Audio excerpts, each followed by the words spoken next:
بالله من الشيطان الرجيم. بسم الله الرحمن الرحيم.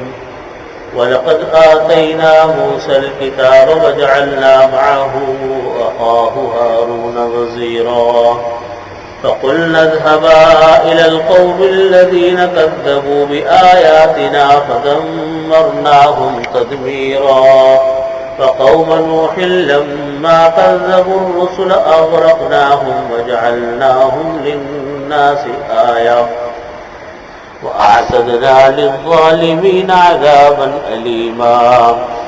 وعادا وثمود وأصحاب الرس وقرونا بين ذلك كثيرا وكلا ضربنا له الأمثال وكلا تبرنا تدبيرا.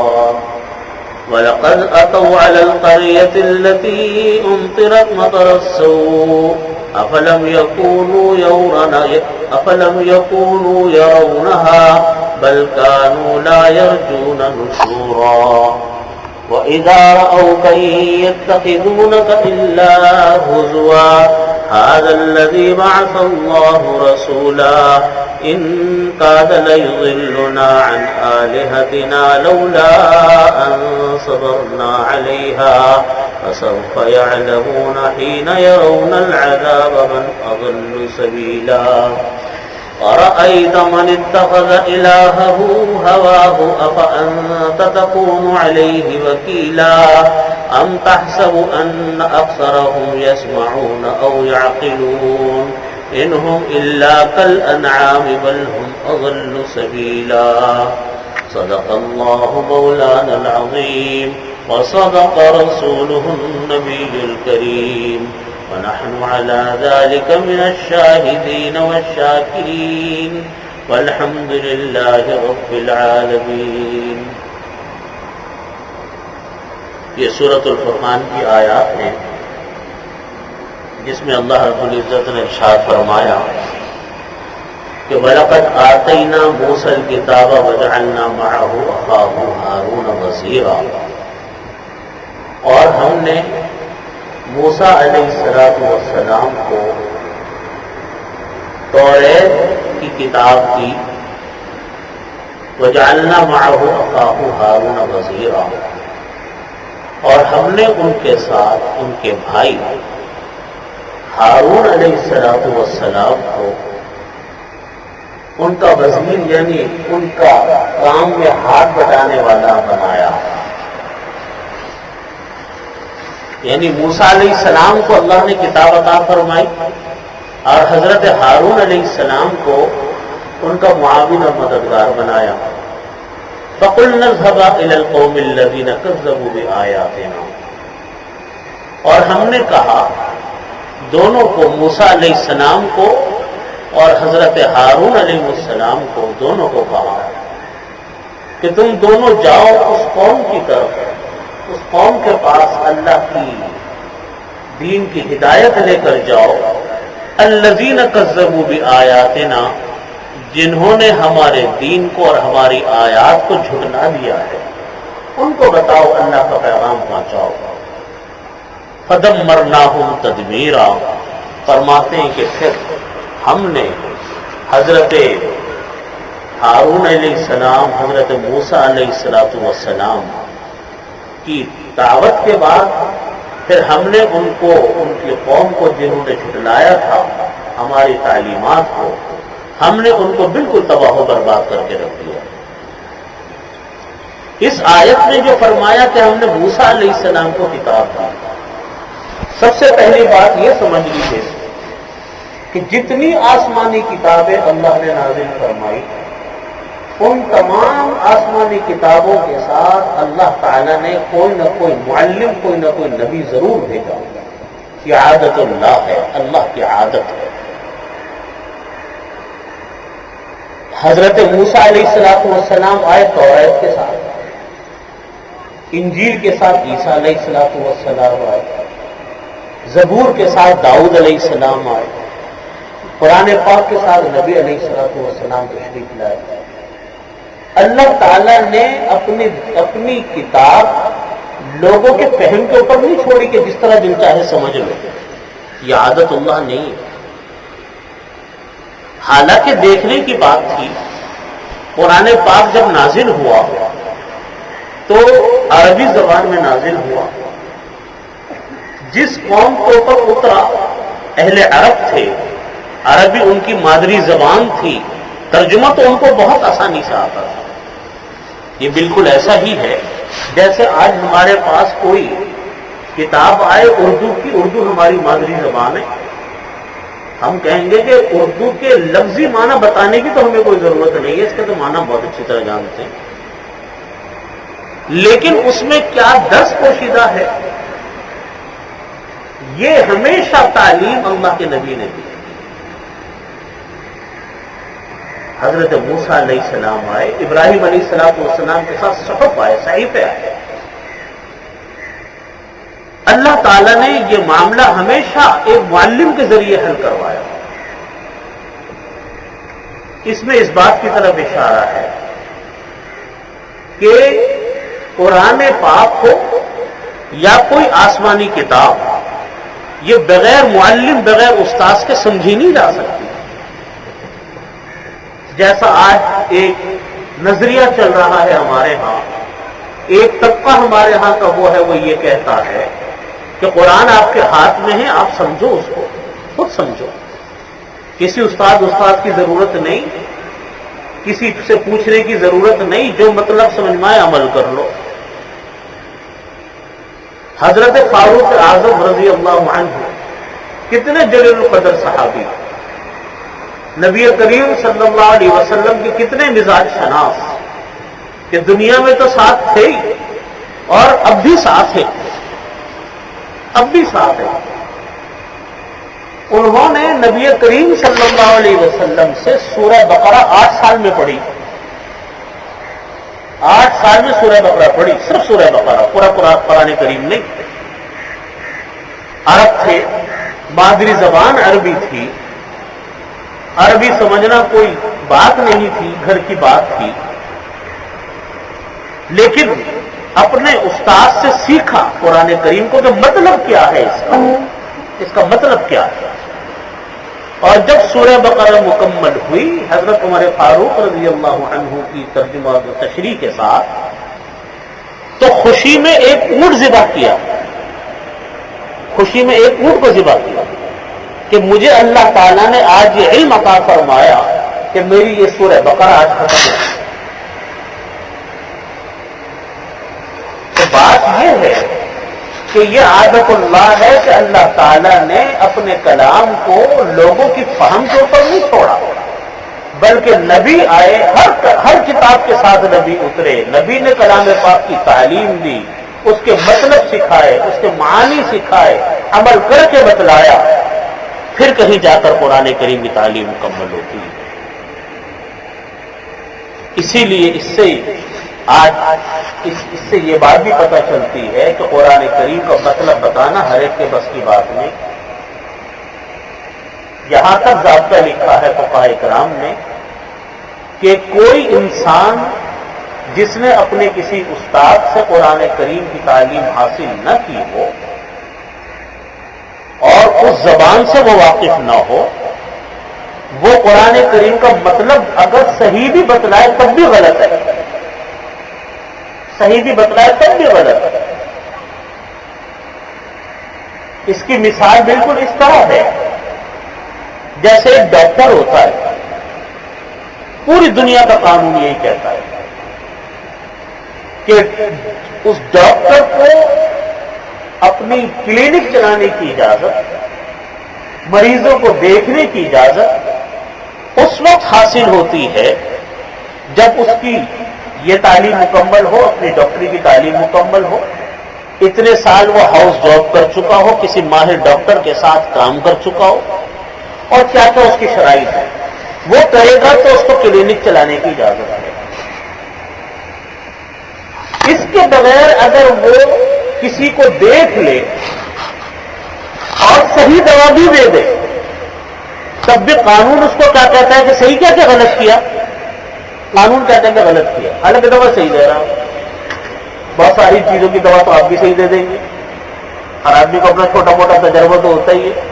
کمپاؤنڈر ہے کسی ڈاکٹر کا، وہ بڑا تجربہ کار ہوتا ہے، وہ کتنے سال تک پڑھائی کر لے لیکن اس کو دوا دینے کی اجازت نہیں، وہ غلط ہے، کیسے ہی دوا کیوں نہ دے رہا ہو۔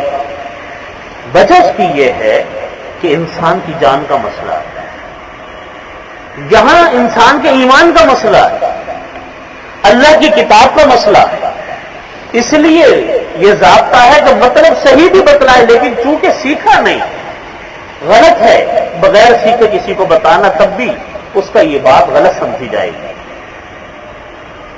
اور یہ سلسلہ یہ 2-4 سال کی بات نہیں ہے، 2-4 نسلوں کی بات نہیں ہے، بلکہ تعلیم کلام پاک اللہ رب العزت نے قرآن پاک نازل کے جبریل امین علیہ السلام کے واسطے سے۔ جبریل امین علیہ السلام کلام پاک کو لے کر اترتے تھے نبی کریم صلی اللہ علیہ وسلم کے پاس۔ نبی کریم صلی اللہ علیہ وسلم وہ کلام پاک صحابہ کرام کو سکھاتے تھے، صحابہ کرام نے ان سے سیکھنے کے بعد تابعین کو سکھایا، تابعین نے تبع تابعین کو سکھایا، اس کے بعد انہوں نے اپنے شاگردوں کو سکھایا، ان کے شاگردوں نے بعد کے شاگردوں کو سکھایا، یہ سلسلہ آج تک اسی طریقے سے چلا آ رہا ہے۔ اگر آپ دیکھیں یہ پورا ایک سلسلہ ہے، کلام پاک سیکھنے والوں کا سلسلہ تو ذہب ہے، اس نے اپنے استاد سے، انہوں نے اپنے استاد سے، انہوں نے اپنے استاد سے، یہاں تک کہ یہ سلسلہ جا کر ملتا ہے جناب نبی علیہ السلام کا۔ تو تعلیم قرآن جو ہے یہ کوئی بچوں کا کھیل نہیں ہے، نہ کوئی ہر انسان کی مرضی پر موقوف ہے کہ جو دل چاہے تشریح کرتا پھرے۔ قرآن پاک کے بھی مفسرین صحابہ کرام میں تھے، جن کو مفسر صحابہ کرام کہا جاتا تھا۔ نبی کریم صلی اللہ علیہ وسلم کے وصال کے بعد کسی صحابی کو قرآن کریم کی تشریح کی ضرورت پیش آتی تو یہ نہیں تھا کہ اپنی طرف سے جو دل چاہا تشریح گھڑ لی، حالانکہ صحابی تھے، صحبت تھی نبی کریم صلی اللہ علیہ وسلم کی، لیکن وہ مفسر صحابہ کرام سے رجوع کرتے تھے۔ حضرت عبداللہ ابن مسعود تھے رضی اللہ عنہ، حضرت ابن عباس رضی اللہ عنہما، ان کے پاس جاتے تھے، ان سے پوچھتے تھے، وہ مطلب بیان کرتے تھے، اس مطلب کو وہ بیان کیا کرتے تھے۔ یہ سلسلہ تھا تعلیم قرآن کا۔ تو یہ قرآن کریم کی تعلیم ایک بڑی اہمیت کی چیز ہے، اللہ تعالیٰ اس کی اہمیت ہمارے دل میں ڈال دے، اس کے لیے ہمیں وقت نکالنے کی توفیق عطا فرمائے۔ اسی لیے یہ بات لکھی ہے اور لکھی جاتی ہے کہ تفسیریں بھی ان کی پڑھنی چاہیے اور سننی چاہیے جو خود باقاعدہ عالم ہو، کسی استاد کے تربیت یافتہ، کسی استاد سے پڑھ کر آئے، ان کی تفسیر سنو، ان کی تفسیر کو پڑھو، کیونکہ ان کا بھی سلسلہ اپنے استاد سے ملا، ان کا سلسلہ اپنے استاد سے ملا، یہ سلسلہ نبی کریم صلی اللہ علیہ وسلم تک جا پہنچتا ہے۔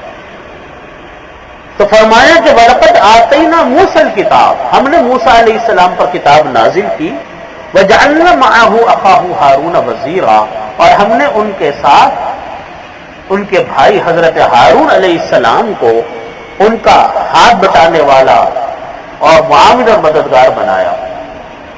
حضرات مفسرین لکھتے ہیں کہ کوئی کام تنہا انسان کو کرنا نہیں چاہیے، اپنا معاون ضرور ڈھونڈنا چاہیے، اسی سے یہ بات پتہ چلتی ہے۔ حضرت موسیٰ علیہ السلام یہ کام کر سکتے تھے، اللہ کے نبی تھے، نبی سے بڑھ کر کون ہوتا ہے دنیا میں، لیکن اللہ رب العزت نے ان کے ساتھ حضرت ہارون علیہ السلام کو کر دیا، کیونکہ یہ انسان کی عادت ہے کہ جب انسان کے ساتھ کوئی ایک آدمی کام کرتا ہے اور کام کرنے کے ساتھ کوئی اس کی تائید اور تصدیق کرتا ہے تو انسان کے کام میں ذرا حوصلہ بندی پیدا ہوتی ہے۔ یہاں حضرت ہارون علیہ السلام کو ساتھ کیا تاکہ ان کے کام کے اندر حوصلہ پیدا ہو۔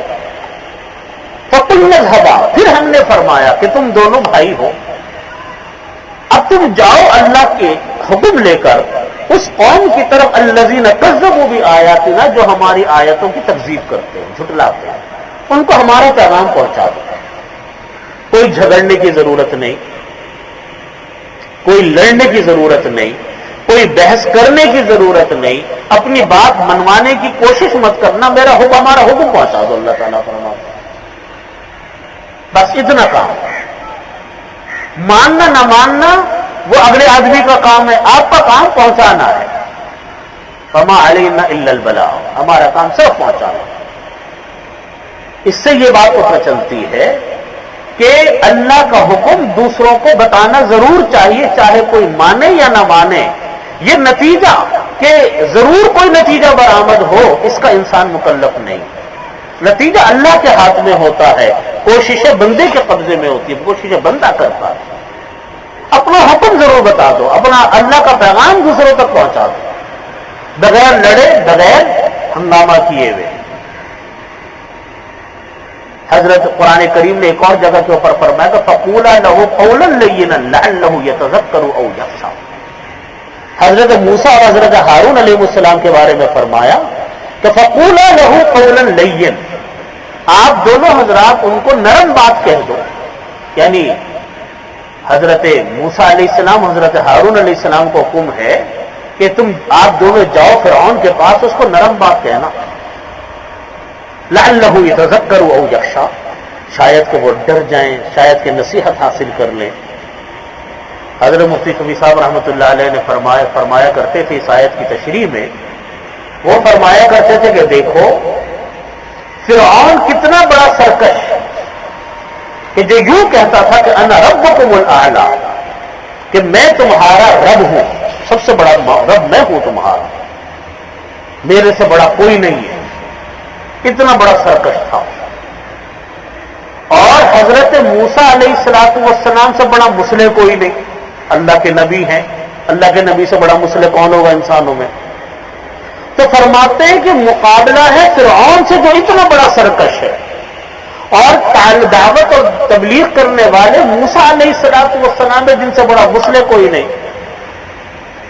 تو فرماتے ہیں کہ ان کو بھی اللہ تعالی نے نرم بات کرنے کا فرمایا کہ نرم بات کرنا، سختی کا وہاں پہ بھی حکم نہیں دیا کہ سخت لہجے میں بات کرو، لڑ کر آ جاؤ۔ تو فرمایا کرتے تھے کہ اگر ہم اور آپ کسی سے مخاطب ہوں تو ہمارا جو مخاطب ہے وہ فرعون سے بڑا سرکش نہیں، اور ہم حضرت موسیٰ علیہ السلام سے بڑے مسلح نہیں۔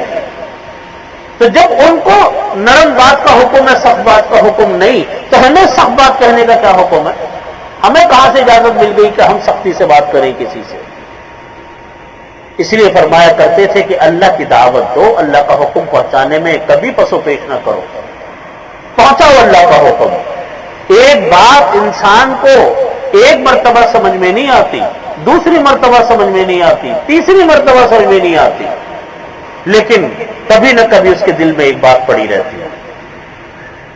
بعض اوقات بات چھوٹی سی ہوتی، 10 مرتبہ کی سنی ہوئی ہوتی، لیکن دل میں بیٹھی ہوئی ایک بات ہوتی ہے، کبھی کسی نے کہہ دی تھی، اچانک کسی آدمی کو کسی موقع پر یاد آ گئی، اور جب یاد آئی تو زندگی کی کایا پلٹ ہو گئی۔ بات چھوٹی سی ہوتی ہے، لیکن بعض اوقات وہ چھوٹی سی باتیں دل کو لگ جاتی ہیں۔ حضرت زر بن حبیش رضی اللہ عنہ، حضرت زر بن حبیش رحمہ اللہ، یہ تابعی ہیں، حضرت عبداللہ ابن مسعود رضی اللہ عنہ کے بڑے خاص شاگرد تھے، فن قراءت کے، اور بڑے زبردست قاری تھے۔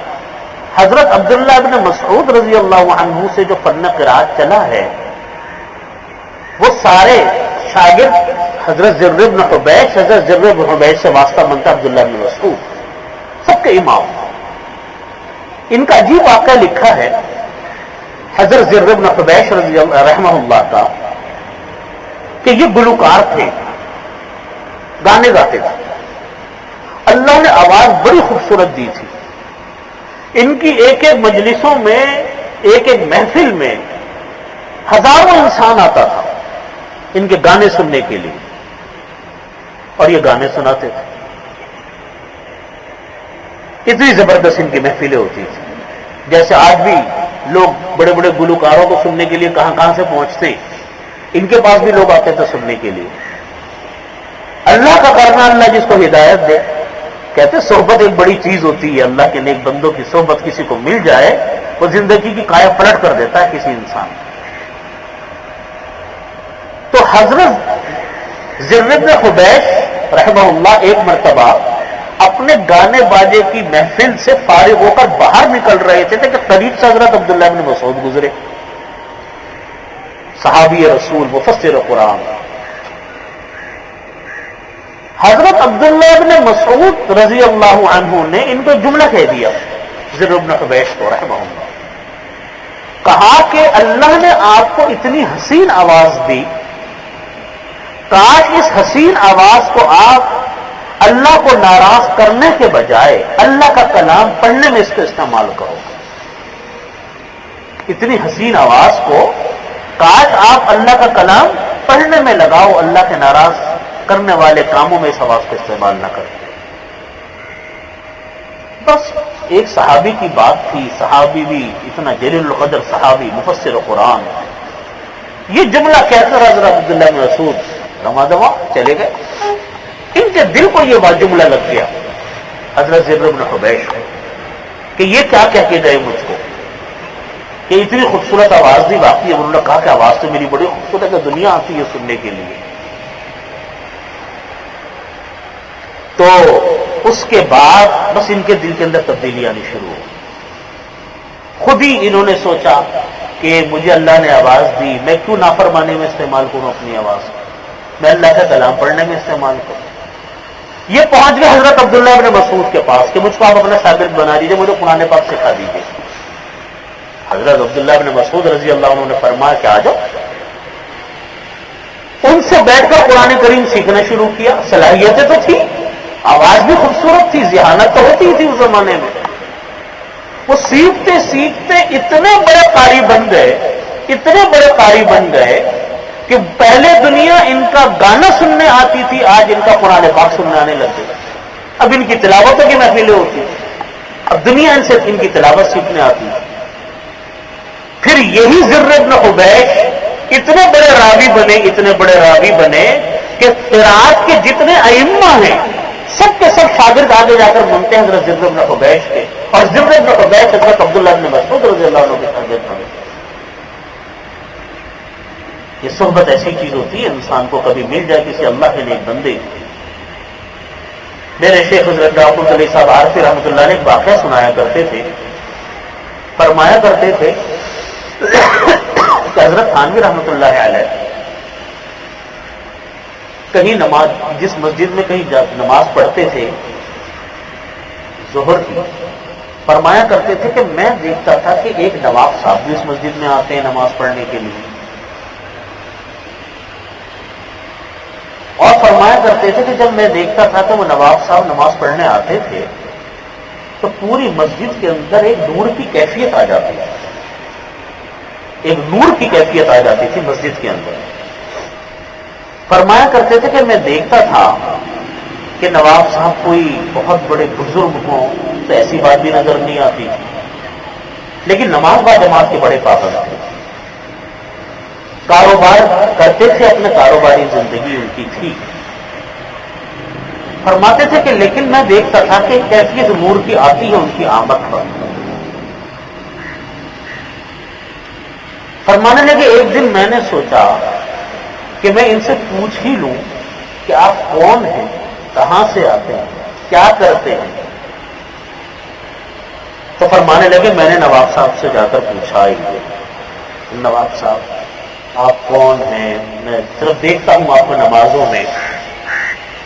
باتیں ہوتی رہی، پھر کہنے فرمانے لگے میں نے پوچھا نواب صاحب کبھی آپ کا کسی بزرگوں سے بھی بہت تعلق قریبی رہا کہ بہت زیادہ آپ کا بزرگوں کے پاس اٹھنا ہو بیٹھنا ہو سلسلہ ہو؟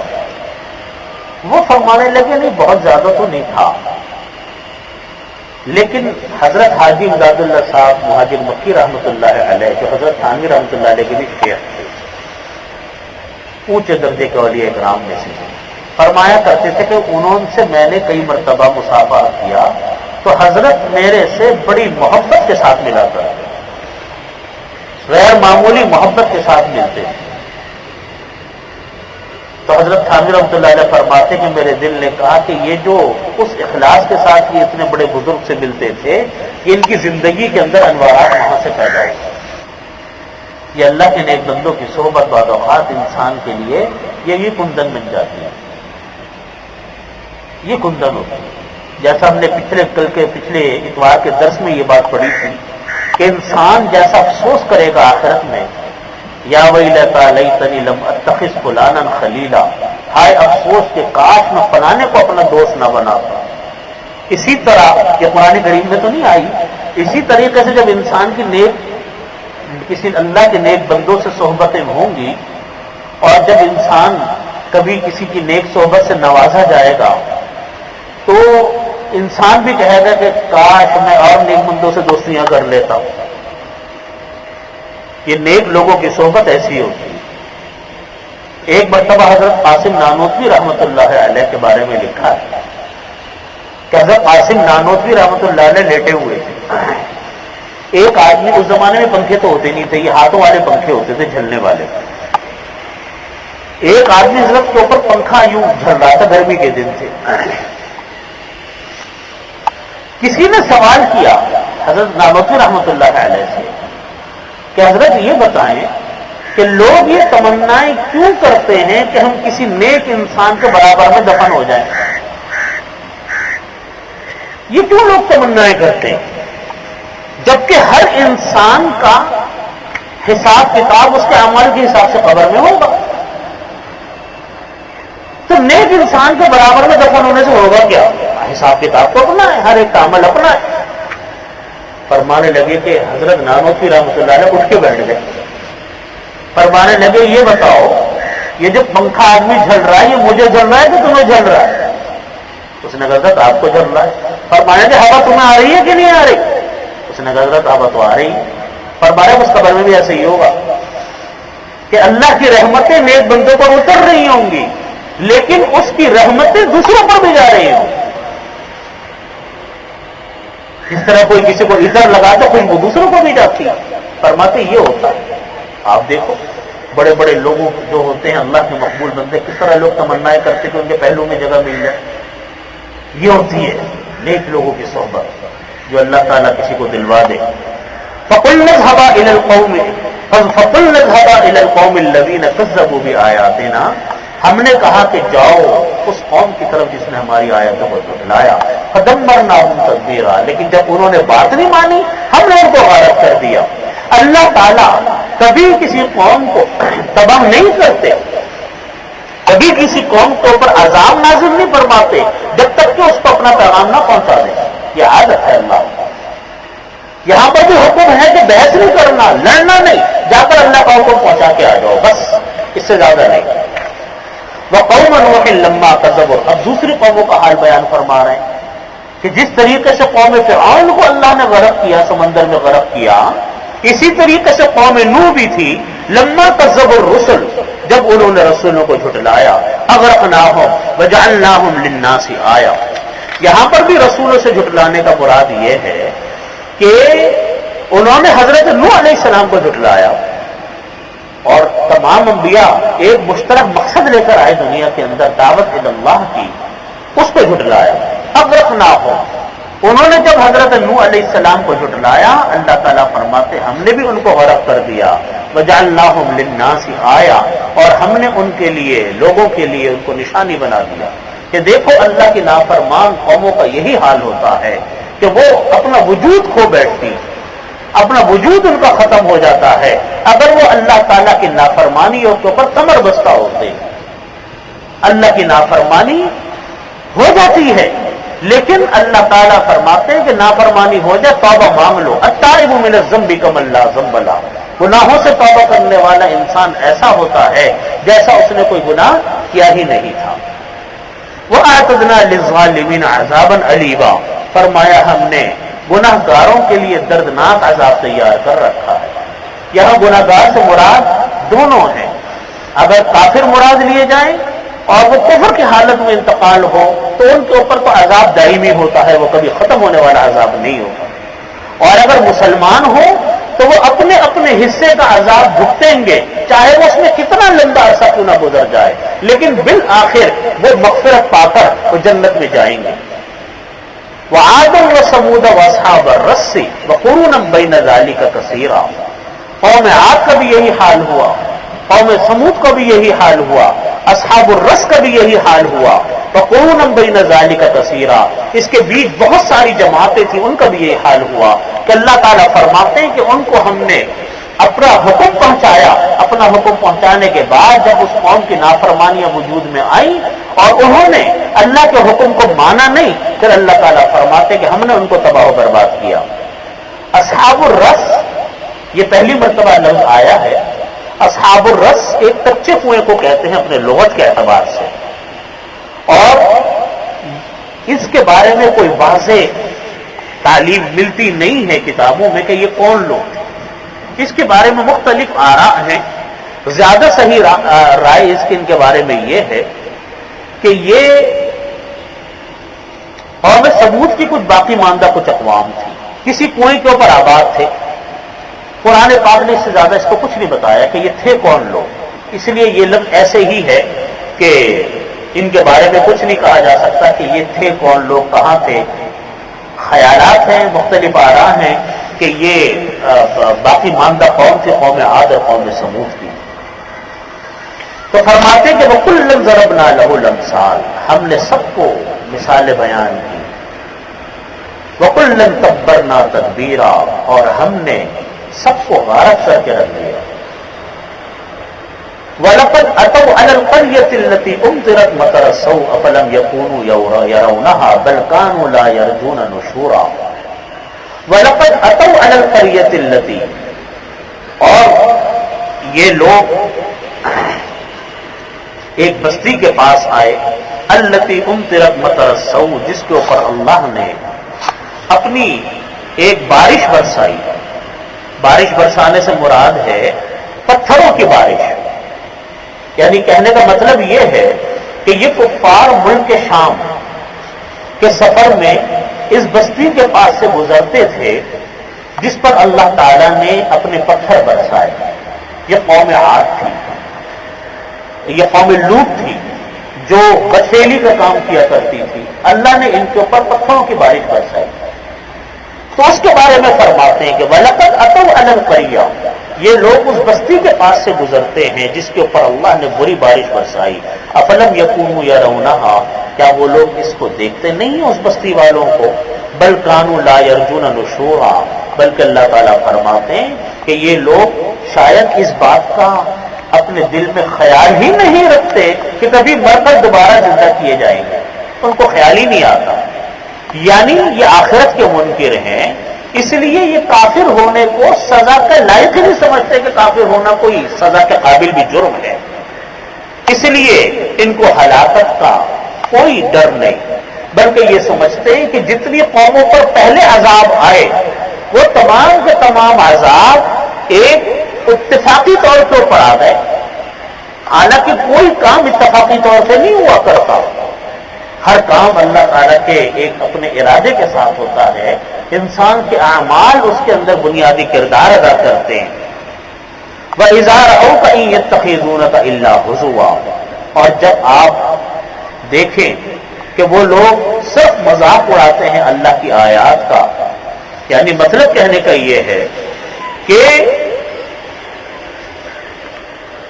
جب بھی یہ لوگ دیکھتے ہیں کہ اللہ کے نبی صلی اللہ علیہ وسلم آ رہے ہیں، صحابہ کرام آ رہے ہیں، دین کی کوئی بات کر رہے ہیں، تو یہ لوگ مذاق اڑانے لگ جاتے ہیں، تمسخر اڑانے لگ جاتے ہیں، کبھی کسی چیز کا مذاق اڑا دیا، کبھی کسی چیز کا مذاق اڑا دیا۔ نبی کریم صلی اللہ علیہ وسلم کا مذاق اڑاتے تھے کہ دیکھو یہ جو آ رہے ہیں دیکھنے میں تو کیسے سادہ لگتے ہیں، یہ ہیں وہ جن کو اللہ نے رسول بنا کر بھیجا، اس طریقے سے کوئی توہین آمیز جملے وہ اللہ کے نبی صلی اللہ علیہ وسلم کے بارے میں کہتے تھے۔ مثال کے طور پہ پچھلی آیات میں بھی یہ بات آئی کہ ان کا کہنا یہ تھا کہ کوئی نبی ہوتا تو کوئی بہت بڑا مالدار انسان ہوتا، کوئی فرشتہ ہوتا، دنیا کا کوئی بہت بڑا مالدار آدمی ہوتا، یہ کہاں سے آ گئے؟ اس طرح کے الفاظ هذا الذي بعث الله رسولا، وہ یوں کہتے تھے کہ اللہ نے انہی کو رسول بنا کر بھیجا، کیا انہی کو رسول بن کر آنا تھا؟ نعوذ باللہ من ذالک۔ ان کی یہ باتیں بیان کر کے اللہ تعالیٰ فرماتے ہیں ان قاد لیضلنا عن آلہتنا لولا ان صبرنا علیہا فسوف یعلمون حین یرون العذاب من اضل سبیلا. ان قاد لیضلنا عن آلہتنا، اور یہ لوگ یوں کہتے تھے نبی کریم صلی اللہ علیہ وسلم کو دیکھ کر کہ یہ نبی تو ایسے ہیں کہ ہمیں اپنے آبا و اجداد کے دین سے بہکائی دیا تھا اس آدمی نے. نبی کریم صلی اللہ علیہ وسلم کے بارے میں یہ یوں کہتے تھے کہ یہ نبی تو ایسے ہیں کہ انہوں نے تو ہمیں ہمارے آبا و اجداد کا جو مشرکوں والا دین ہے اس سے تو اس آدمی نے ہمیں بہکائی دیا تھا. لولا ان صبرنا علیہا، اگر ہم اپنے اس دین کے اوپر ثابت قدم نہ رہے، ورنہ تو اس نے تو ہمارا کام کر دیا. نبی کریم صلی اللہ علیہ وسلم کے بارے میں کہ گستاخی کیا کرتے تھے. اللہ اکبر. یعنی ان کا کہنے کا مطلب یہ تھا کہ ہم جو مشرک ہیں، ہم جو بتوں کی عبادت کرتے ہیں، ہم تو ہدایت پر ہیں اور یہ نبی ہم کو گمراہ کرنے کی کوشش کرتا ہے. اللہ تعالیٰ ان کی تردید فرماتے ہیں، وہ یوں فرماتے ہیں کہ یہ ظالم اب تو اپنے آپ کو ہدایت یافتہ اور ہمارے پیغمبروں کو گمراہ بتلا رہے ہیں. مرنے کے بعد جلدی ان کو معلوم ہو جائے گا، مرنے کے بعد ان کفار کو جب پتہ چل جائے گا، جب وہ عذاب کو معائنہ کریں گے کہ کون شخص گمراہ تھا، گمراہی کس انسان کے پاس تھی. اس کو فرمایا کہ وسوف یعلمون، ان قریب ان غیر مسلموں کو پتہ چل جائے گا، حین یرون العذاب، جب وہ عذاب کو دیکھیں گے، من اضل سبیلا، کہ کون انسان گمراہ تھا. چنانچہ آج بھی لوگ دینداروں کا مذاق اڑاتے ہیں، دین کی باتوں کا مذاق اڑاتے ہیں، قرآن پاک کے احکامات کا مذاق اڑاتے ہیں. کم از کم یہی کہہ دیتے ہیں کہ یہ حکم آج کل ناقابل عمل ہے. یہی کہہ دیں گے کہ صاحب اللہ کے نبی صلی اللہ علیہ وسلم نے جو دین دے کر بھیجا یہ آج کل پریکٹیکل نہیں ہے. بھائی پریکٹیکل کیسے ہوگا؟ پریکٹیکل تو محنت سے ہوگا، پریکٹیکل تو عمل کرنے سے ہوگا. یہ ایک اصولی بات ہے کہ اللہ نے اور اس کے رسول صلی اللہ علیہ وسلم نے کوئی حکم ہم کو ایسا نہیں دیا جو قابل عمل نہ ہو. جو قابل عمل نہیں ہے وہ حکم ہمیں دیا ہی نہیں گیا. ہمیں وہ حکم ملا ہے جس کے اوپر عمل کرنا ممکن ہے. ہم نے عمل کرنا چاہا نہیں، ہم نے اپنی زندگیوں کو اس کے اوپر ڈھالنے کی کوشش نہیں. ہم چاہتے ہیں کہ ہماری زندگیوں کے اوپر دین فٹ ہو جائے. اپنے آپ کو دین کے اوپر فٹ کرنے کی کوشش کبھی بھی نہیں. جس دن یہ کوشش کریں گے آپ دیکھیے گا کبھی ہمیں مشکل پیش نہیں آئے گی. یہ حکم ہے، یہ وعدہ ہے اللہ تعالیٰ کا کہ اللہ تعالیٰ فرماتے ہیں کہ جو انسان ہمارے راستے میں کوششیں کرتا ہے ہم اس کے لیے راستوں کو ضرور کھولتے ہیں. یہ راستے دیکھنے میں بند نظر آتے ہیں، جیسے سراب. آپ سڑک پر جا رہے ہوں، آپ کو لگے گا آگے جا کر سڑک بن رہی ہوں، مل رہی ہے آپ سے. آدمی اگر کوئی دور سے دیکھے گاڑی روک کے کھڑا ہو جائے گا بھی آگے تو روڈ بند ہے، آگے جانے کا فائدہ کوئی نہیں. لیکن چلتے رہیے سڑک کھلتی چلی جائے گی. قرآن کریم نے اسی کو فرمایا کہ من جاہد فینا لنہدینہم سبلنا، جو ہمارے راستے میں کوششیں کرتا ہے ہم اس کے لیے راستوں کو ضرور کھولتے. شیطان ڈراوے دیتا رہے گا کہ دیکھو فقر و فاقہ آ جائے گا، تم مصیبت میں مبتلا ہو جاؤ گے، تم دنیا سے کٹ جاؤ گے، تمہارے گھر میں تنگی آ جائے گی، تمہارے گھر میں پریشانیاں آ جائیں گی. یہ شیطان کے بہکاوے، شیطان کے ڈراوے ہیں. لیکن اللہ کے بندے جانتے ہیں جن لوگوں نے کبھی کوشش کر کے دیکھی ان کو دنیا میں کبھی مسائل کا سامنا نہیں آیا، کبھی تکلیف نہیں پیش آتی، سب کام حل ہو جاتا ہے. اللہ تعالیٰ یہاں پر بھی یہی فرماتے ہیں، فرمایا کہ وسوف یعلمون، ان قریب ان لوگوں کو پتہ چل جائے گا جو آج مذاق اڑاتے ہیں. کیا پتہ چلے گا؟ جب وہ عذاب کو دیکھیں گے کہ گمراہ لوگ وہ تھے یا اللہ کے نبی تھے. ارأیت من اتخذ الہہ ہوا، کیا آپ نے دیکھا اس انسان کو، من اتخذ الہہ ہوا، جس نے اپنا خدا اپنے خواہشوں کو بنا لیا. اس کا خدا ہی اس کی خواہش ہے، یعنی بس اپنی خواہشات کے پیچھے چل رہا ہے، اپنے خواہشات کے پیچھے لگا ہوا ہے، جس کو ہم کہتے ہیں کہ اتباع نفس، اتباع ہوا، وہ یہ ہے خواہشات کی پیروی. اس کو فرماتے ارأیت من اتخذ الہہ ہواہ، کیا آپ نے دیکھا اس انسان کو جس نے کہ بنا رکھا ہے اپنا خدا اپنے خواہشات کو. افانت تکون علیہ وکیلا، سو کیا آپ اس کی نگرانی کر سکتے ہیں؟ ام تحسبوا ان اکثرهم یسمعون او یعقلون، یا آپ خیال کرتے ہیں تو ان میں اکثر سنتے ہیں یا سمجھتے ہیں. مطلب یہ ہے کہ آپ کی ہدایت نہ ہونے سے آپ مغلوب نہ ہوئیے، یعنی ان لوگوں کو جو ہدایت نہیں ملی، ان لوگوں کو جو ہدایت نصیب نہیں ہوئی، اس سے آپ غمزدہ مت ہوں، کیونکہ آپ ان کے اوپر مسلط نہیں ہیں، آپ ان کے نگہبان نہیں ہیں، کہ آپ ضرور ان کی اس بات کے پابند نہیں ہیں کہ ضرور آپ ان کو راہ راست کے اوپر لے کر آئیں گے. اور نہ ہدایت کی ان سے توقع کیجیے، کیونکہ نہ یہ حق بات کو سنتے ہیں، نہ حق بات کو پر یہ غور کرتے ہیں. اللہ تعالیٰ فرماتے کہ آپ ان کو اللہ کا پیغام پہنچائیں، اس سے زیادہ آپ کی ذمہ داری نہیں. ارأیت من اتخذ الہہ ہوا، جس انسان نے خواہشات نفس کو اپنا خدا بنا لیا، افانت تکون علیہ وکیلا، کیا آپ ایسے انسان کے اوپر آپ نگہبانی کر سکتے ہیں؟ کیا آپ ان کے وکیل بن سکتے ہیں؟ آپ ان کے ذمہ دار ہو سکتے ہیں؟ ام تحسبوا ان اکثرهم، کیا آپ یہ خیال رکھتے ہیں کہ ان میں سے اکثر لوگ سنتے ہیں یا سمجھتے ہیں؟ انہم، نہیں، انہم الا کالانعام، نہیں ہے یہ لوگ مگر چپایوں کی طرح ہے، جانوروں کی طرح ہے. بل ہم اضل سبیلا، بلکہ اس سے بھی زیادہ گمراہ ہے. چپایوں کو پھر بھی راستے کی سوجھ بوجھ ہوتی ہے، اپنے راستے پہ تو چلتا ہے، لیکن یہ کافر اس کو کسی چیز کی سوجھ بوجھ نہیں ہوتی. یہاں جو فرمایا کہ من اتخذ الہہ ہوا، جس انسان نے خواہشات نفس کو اپنا پیر بنا لیا، خواہشات نفس کے پیچھے پڑ رہا ہے، یعنی اس کا مطلب یہ ہے کہ خواہشات نفس، حضرت عبداللہ بن عباس رضی اللہ عنہما فرماتے ہیں کہ خواہشات نفس بھی ایک بت ہے جس کی پرستش کی جاتی ہے. جس طرح پتھروں کے بت ہوتے ہیں نا، یہ خواہشات کا ایک بت ہوتا ہے. ایک انسان کا دل چاہتا ہے کہ یہ گناہ کر لوں، اب اس کو چین نہیں آئے گا جب تک یہ گناہ نہیں کرے گا، وہ ضرور کرے گا، اس کو چین پڑے گی.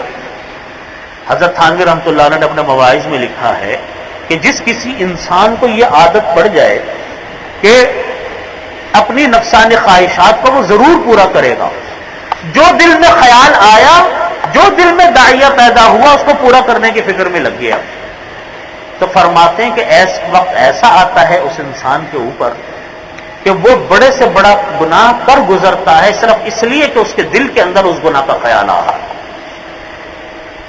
فرماتے یہ ہے ایک بت ہے، اپنی خواہشات کو پورا کرنا یہ ایک بت ہے جس کی پرستش کی جا رہی ہے.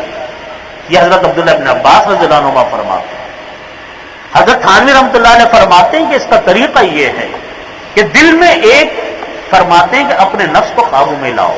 اپنے نفس کو قابو میں لانے کا طریقہ یہ ہے، فرماتے ہیں کہ جو دل میں داعیہ پیدا ہو گناہ کا، اس کو ختم کرو، اس کے خلاف کام کرنے کا آغاز کرو، اس کی کوشش کرو. جب تم اس کے خلاف کام کرو گے تو تمہارے اندر اپنے آپ کو روکنے کا مادہ ایک پیدا ہوگا. اور یہ کوئی مشکل کام نہیں، انسان کنٹرول کرنے کی بات. اب دیکھیے رمضان کا مہینہ شروع ہو رہا ہے، اللہ رب العزت ہمیں یہ مظاہرہ روز دکھائیں گے، پورے مہینے 30 دن. اتنے گرمیوں کے رمضان آ رہے ہیں، جون کا مہینہ کراچی میں سب سے سخت ہوتا ہے.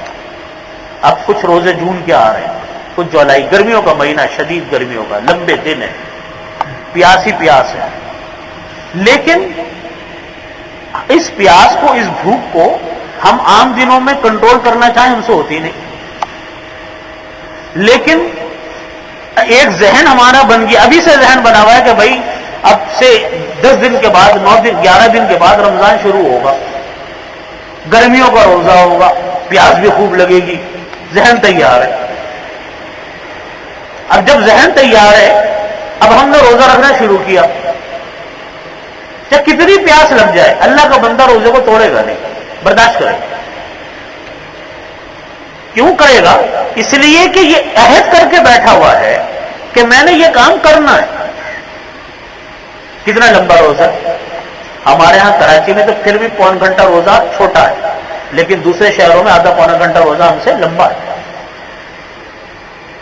یہ مظاہرہ ہم جنات کرتے ہیں کہ ہم نے خواہشات نفس تو دور کی بات، ہم نے ایک ایسی چیز کو کنٹرول کر لیا رمضان میں جس کے ہم سب سے زیادہ محتاج ہوتے ہیں گرمی میں، پینے کے، کھانے کے. یہ ہماری جسمانی تقاضا ہے. لیکن ارادہ کیا کنٹرول کر لیا.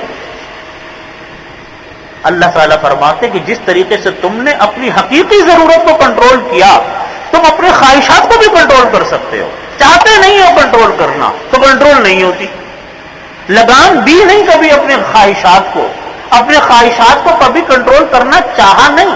اپنے دل میں پیدا ہونے والے خیالات کو ہم نے کبھی اپنے قابو میں لانے کی کوشش نہیں کی. نتیجہ یہ کہ وہ گناہوں پر ابھارتا ہے. کبھی گانے سننے بیٹھ گئے، کبھی فلمیں دیکھنے بیٹھ گئے، کوئی جواری ہے تو جوا کھیلنے بیٹھ گیا، رشوت خور ہے تو وہ رشوت چھوڑنے کے لیے تیار نہیں. وہ یہ ڈرتا رہتا ہے کہ میں نے رشوت چھوڑ دی تو کیا بنے گا. یہ سارے شیطان کے بہکاوے ہیں. فرماتے کہ ہم اس کو اللہ تعالیٰ فرماتے ہیں کہ دیکھو تم لوگوں نے اپنے خواہشات کو ارأیت من اتخذ الہہ ہوا، کیا آپ نے دیکھا اس انسان کو جس نے خواہشات کو اپنا خدا بنا لیا. جیسے خدا کی پیروی کی جاتی ہے ایسے خواہشات کی پیروی ہو رہی ہے. ہر خواہش بس پوری ہو رہی ہے، اس کے اوپر لگے ہوئے ہیں. فرماتے کہ پھر تو یہ خواہشات انسان کو وہاں لے جا کر ماریں گی، وہاں لے جا کر چھوڑیں گی کہ انسان کسی قابل نہیں رہے گا. اس کا طریقہ یہی ہے کہ اپنے آپ کو کنٹرول کرنے کی عادت ڈالو، اپنے آپ کو لگام دو، اپنے آپ کو صحیح کرنے کی فکر کرو. دیکھو کیسے یہ چیزیں صحیح نہیں ہوتی. کسی کو فرمایا کہ ام تحسبوا ان اکثرهم يسمعون او يعقلون، کیا آپ کا خیال ہے کہ ان میں سے بہت سے لوگ سنتے ہیں اور دیکھتے ہیں؟ انہم الا کالانعام، نہیں وہ لوگ تو جانوروں کی طرح ہیں. بل ہم اضل سبیلا، ان سے بھی زیادہ گمراہ یافتہ. جانور پھر بھی اپنے راستے کو پہچانتا ہے، یہ تو کافر لوگ، اللہ کے نافرمان لوگ، یہ تو اللہ تعالیٰ کو پہچانتے ہی نہیں. اللہ رب العزت ہم کو اس پر عمل کی توفیق عطا فرمائے. کلام پاک کی آیات سننے کی، سمجھنے کی اللہ رب العزت نے توفیق عطا فرمائے. وآخر دعوانا الحمدللہ رب العالمین.